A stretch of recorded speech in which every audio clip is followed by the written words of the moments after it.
سب سے پہلے سبسکرائب کریں اور بیل آئیکن دبانا نہ بھولیں۔ Thank you for watching. بسم اللہ الرحمن الرحیم۔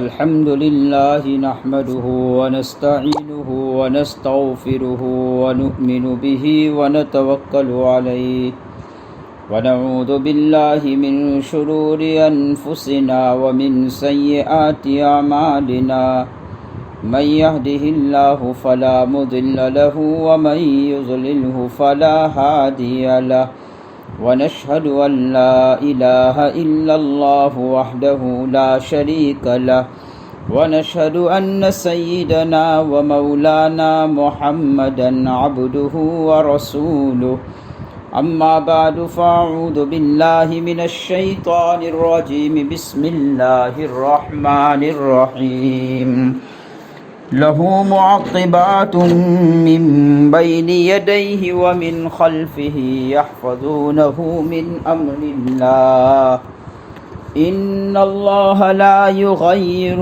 ما بقوم حتى يغيروا ما بأنفسهم وإذا أراد الله بقوم سوءا فلا مرد له وما لهم من دونه من وال صدق الله مولانا العظيم وصدق رسوله النبي الكريم ونحن على ذلك لمن الشاهدين والشاكرين والحمد لله رب العالمين۔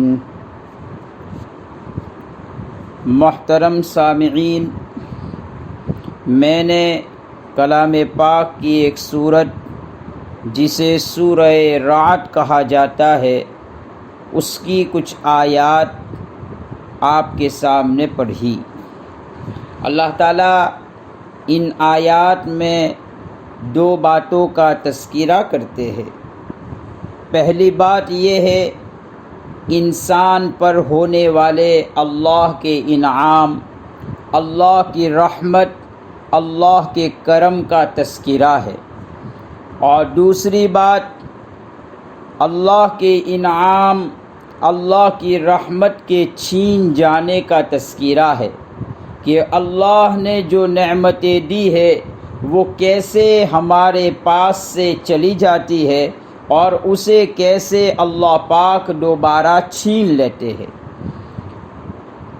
معزز سامعین، دنیا میں انسان کی ضرورت ہے کہ اسے اللہ کی نعمت ہمیشہ ملے۔ صحت کا مل جانا اللہ کی بہت بڑی نعمت ہے۔ حلال روزی کا ملنا یہ اللہ کی نعمت ہے۔ نیک صالح بیوی کا ملنا، نیک صالح اولاد کا وجود پانا یہ اللہ کی بہت بڑی نعمت ہے۔ دنیا میں کسی کو عزت کا ملنا یہ اللہ کی نعمت ہے۔ دنیا میں انسان جو بھی دعا کرے اور اس کی دعا قبول ہو جائے، جسے مستجاب الدعوات کہا جاتا ہے، اگر کسی کو یہ نعمت مل جائے تو یہ اللہ پاک کا بہت بڑا احسان ہے اور اللہ کی طرف سے یہ بہت بڑی نعمت ہے۔ نیک لوگوں کے دلوں میں کسی کی عزت کا بیٹھ جانا یہ اللہ پاک کی مستقل ایک نعمت ہے۔ دنیا میں لوگ اسے عزت کی نظر سے دیکھے، یہ اللہ پاک کی بہت بڑی نعمت ہے۔ دنیا میں گناہوں کی وجہ سے اللہ پاک فوری طور پر پکڑ نہ کرے، بلکہ اللہ اس کے گناہوں پر پردہ ڈال دے، یہ بھی اللہ کی بہت بڑی نعمت ہے۔ انسان کو اللہ کی طرف سے جو نعمتیں دی جاتی ہے وہ دو طرح کی ہے۔ میں نے مثالوں میں جن نعمتوں کا تذکرہ کیا، یہ نعمتیں ایسی ہے جو انسان کو دکھائی دیتی ہے۔ انسان محسوس کرتا ہے کہ اللہ پاک کی طرف سے یہ نعمتیں مجھے مل رہی ہے، لیکن اللہ پاک دوسری ایک نعمت انسان کو دیتے ہیں جو انسان محسوس نہیں کرتا ہے، اسے دکھائی نہیں دیتا ہے، لیکن وہ بھی اللہ کی بہت بڑی نعمت ہوتی ہے۔ آیت کریمہ میں اللہ پاک نے اسی نعمت کا تذکرہ کیا ہے جو بظاہر انسان کو دکھائی نہیں دیتی اور انسان اس کا ادراک نہیں کرتا ہے، اور وہ نعمت یہ ہے کہ اللہ تعالیٰ نے انسان کے آگے پیچھے فرشتے مقرر کیے ہیں جو انسان کی حفاظت کرتے ہیں، اسے مکروہات ناپسندیدہ چیزوں سے بچاتے ہیں، بلیات اور پریشانیوں سے اسے دور رکھتے ہیں۔ وہ فرشتے اس کی حفاظت کرتے رہتے ہیں۔ نبی کریم صلی اللہ علیہ وسلم نے اسے مثال کے ذریعے سے سمجھایا۔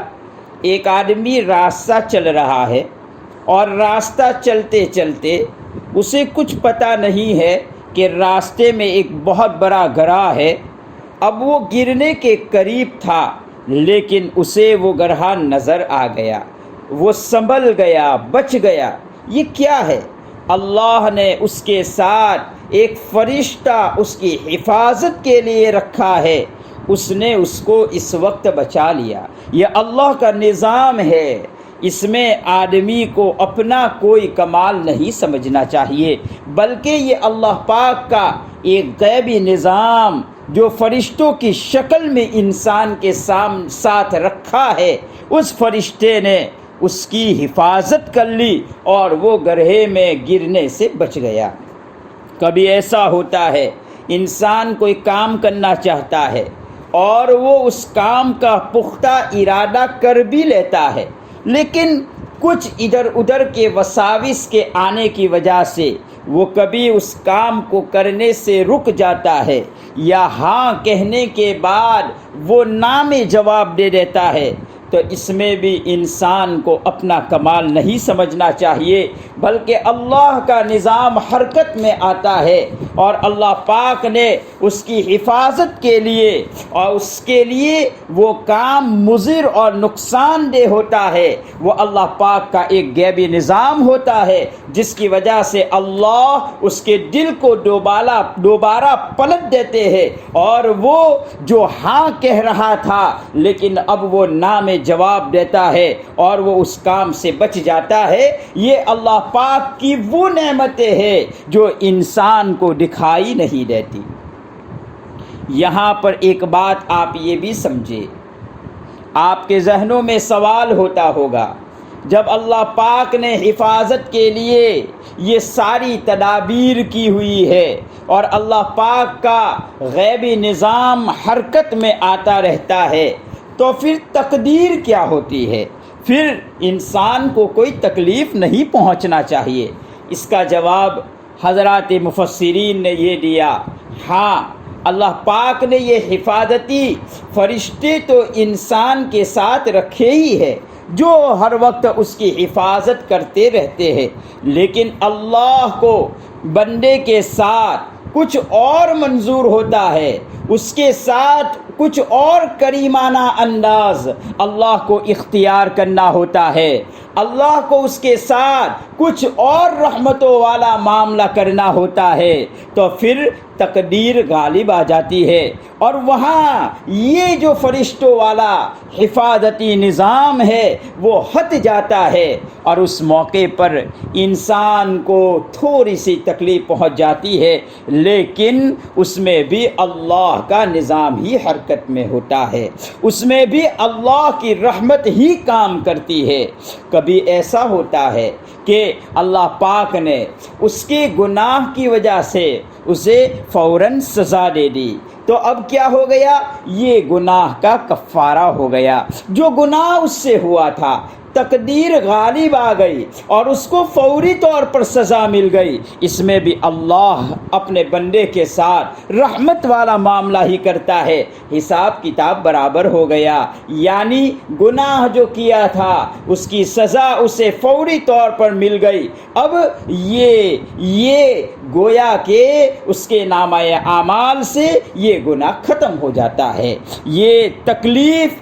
اور پھر کبھی ایسا ہوتا ہے کہ اللہ پاک اسے تھوڑی سی تکلیف دیتے ہیں اور اس کے لیے رفع درجات کا سبب ہوتا ہے، رفع درجات کا سبب ہوتا ہے۔ اس لیے اس موقع پر اللہ تقدیر کو غالب کر دیتا ہے۔ اس تقدیر کے غالب کرنے کی وجہ سے وہ حفاظتی نظام تھوڑی دیر کے لیے منسوخ ہو جاتا ہے، تھوڑی دیر کے لیے ہٹ جاتا ہے، لیکن اس میں بھی اللہ اپنے بندے کے ساتھ رحم و کرم والا معاملہ کرتا ہے۔ کبھی تو فوری سزا دے کر وہ گویا کہ برابر سرابر کا معاملہ ہو جاتا ہے، اور کبھی اللہ اس تکلیف کے نتیجے میں اپنے بندے کو بہت بڑا درجہ دینا چاہتے ہیں، جس کی وجہ سے تھوڑے سے حالات اس کے اوپر ڈال کر اللہ اس کے رفع درجات کا ذریعہ بناتے ہیں۔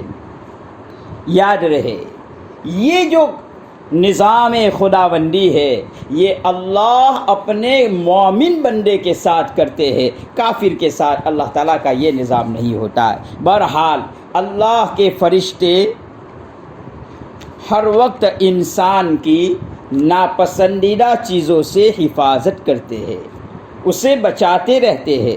اس کے ساتھ اللہ کی صفت کریمانہ تو دیکھیے، اللہ کا اپنا بندے کے ساتھ پیار و محبت کا معاملہ تو دیکھیے۔ یہ تو حفاظتی فرشتے ہیں جس کا اس آیت کریمہ میں تذکرہ کیا ہے، جو انسان کی آگے سے پیچھے سے حفاظت کرتے رہتے ہیں۔ انسان کے ساتھ اور بھی دو فرشتے لگے ہوئے ہیں جس کو ہم کرامن کاتبین کہتے ہیں۔ ایک فرشتہ اس کی نیکیوں کو لکھتا ہے اور ایک فرشتہ اس کے برے اعمال کو لکھتا ہے۔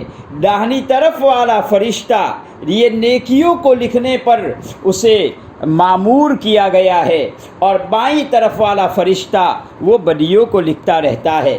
اس میں بھی دیکھیے اللہ کا کریمانہ انداز کہ داہنی جانب والا فرشتہ یعنی نیکی لکھنے والا فرشتہ یہ امیر ہے بائیں جانب والے فرشتے کا۔ پھر عجیب اللہ کا نظام ہے کہ انسان جب نیکی کی نیت کر لیتا ہے تو وہ فرشتہ اس نیکی کی نیت کرنے پر ثواب لکھ دیتا ہے، اس کے نامہ اعمال میں ایک نیکی لکھ دیتا ہے۔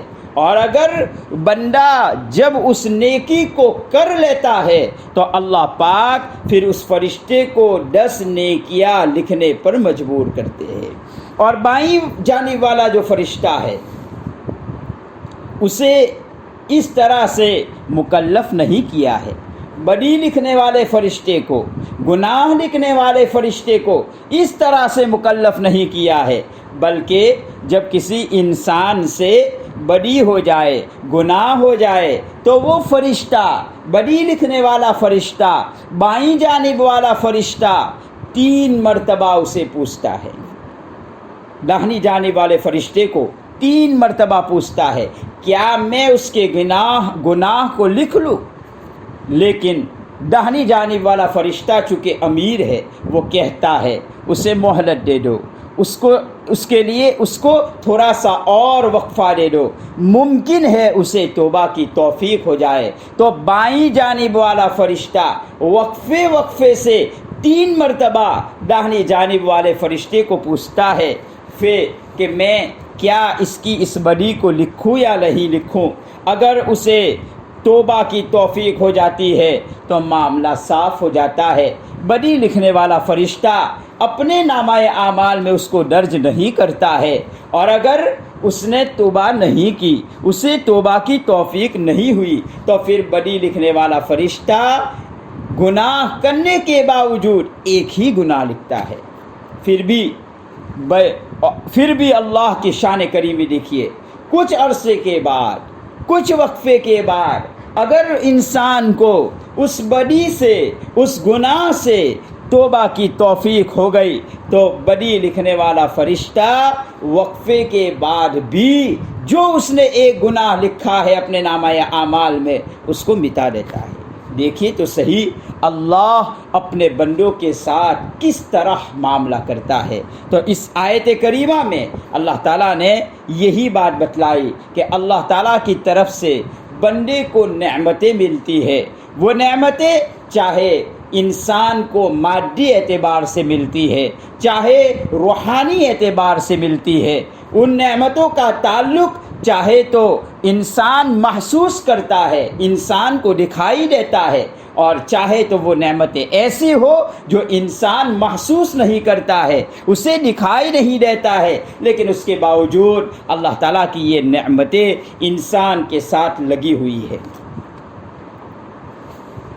یہ اللہ پاک نے پہلی آیت میں اس کا تذکرہ فرمایا، لہو معقبات من بین یدیہ ومن خلفہ یحفظونہ من امر اللہ، کہ اللہ پاک انسان کے ساتھ کچھ ایسے حفاظتی فرشتے رکھتے ہیں جو اس کی ہر وقت حفاظت کرتے رہتے ہیں، گناہوں سے بھی بچاتے رہتے ہیں، اور مادی اعتبار سے بھی جو اسے نقصان پہنچتا ہے تو اس سے بچاتے رہتے ہیں۔ اب آگے کی جو آیت ہے اس میں اللہ تعالیٰ فرماتے ہیں جب انسان کو یہ نعمتیں ملی تو انسان کو تو اللہ کا فرمانبردار بننا چاہیے، اللہ کی نعمتوں کو استعمال کرتے ہوئے اللہ کے ساتھ خوب لو لگانا چاہیے، اللہ کی اطاعت میں زندگی گزارنا چاہیے، اور اللہ کا شکر گزار بندہ بننا چاہیے، اللہ کے سامنے ہر وقت سجدے میں اپنی پیشانی کو ٹکانا چاہیے،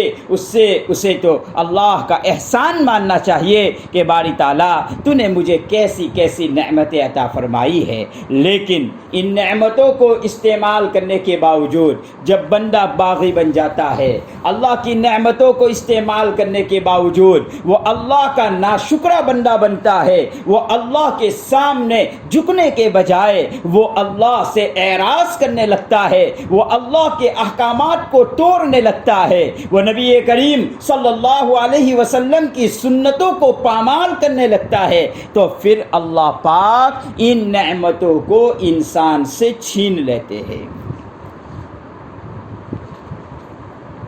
جب وہ رحمتوں کو اور نعمتوں کو ٹھیک ٹھیک استعمال کرتا ہے تو اللہ حالات کو نہیں بدلتے، بلکہ وہ نعمتیں ہمیشہ اس کے لیے مفید ہوتی رہتی ہے، وہ نعمتیں ہمیشہ اس کو فائدہ پہنچاتی رہتی ہے۔ لیکن جب یہ شکر سے ناشکری کی طرف آ جاتا ہے، اطاعت سے نافرمانی کی طرف آ جاتا ہے، اللہ کے سامنے جھکنے سے اعراض پر آ جاتا ہے، قرآن سے منہ موڑنے پر آ جاتا ہے، نبی کی اطاعت و فرمانبرداری سے اعراض پر آ جاتا ہے، تو اللہ حالات بدل دیتے ہیں۔ سب سے پہلے حالات بدلنے کے موقع پر اللہ فرشتوں کے نظام کو پیچھے کر دیتے ہیں۔ جب اللہ فرشتوں کے نظام کو پیچھے کر دیتے ہیں تو کیا ہوتا ہے؟ شیطان اس کے ساتھ لگ جاتا ہے، اب اسے وسوسہ ڈالتا رہتا ہے۔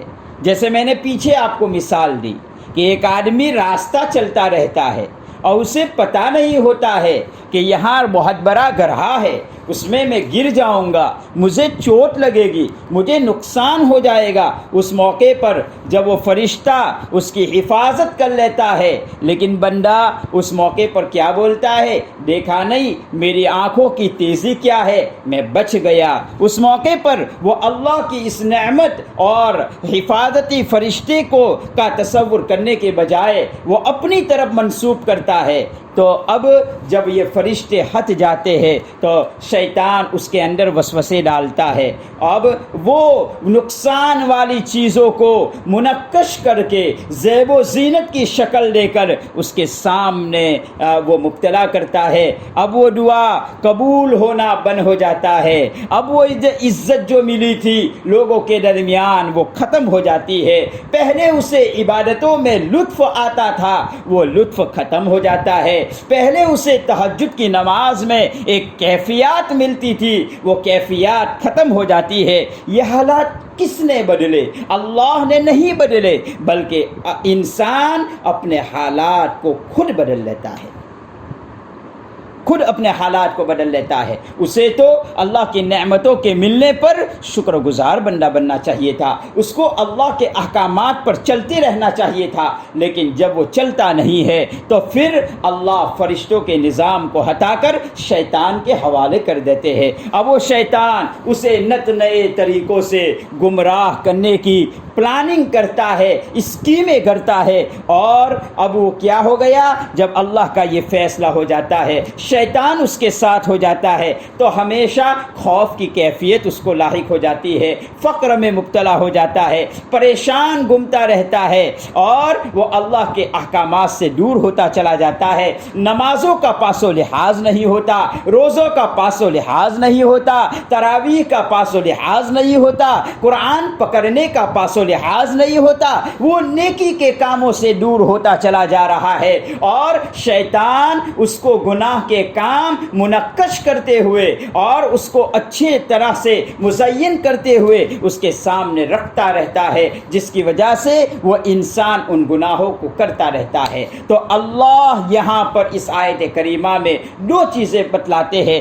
پہلی چیز یہ بتلاتے ہیں، اللہ کی طرف سے انسان کو بہت ساری نعمتیں مل رہی ہے، تو انسان کو اللہ کا شکر گزار بندہ بن کر زندگی گزارنا چاہیے۔ اور نمبر 2 پر آیت کریمہ میں یہ بتلایا، ان اللہ لا یغیر ما بقوم حتی یغیر ما بانفسہم، سے کہ اللہ انسان کے حالات کو بدلتا نہیں ہے، بلکہ انسان ناشکری والی زبان اختیار کرتے ہوئے، اللہ کے احکام سے اعراض کرتے ہوئے، وہ خود اپنے حالات کو بدل دیتا ہے۔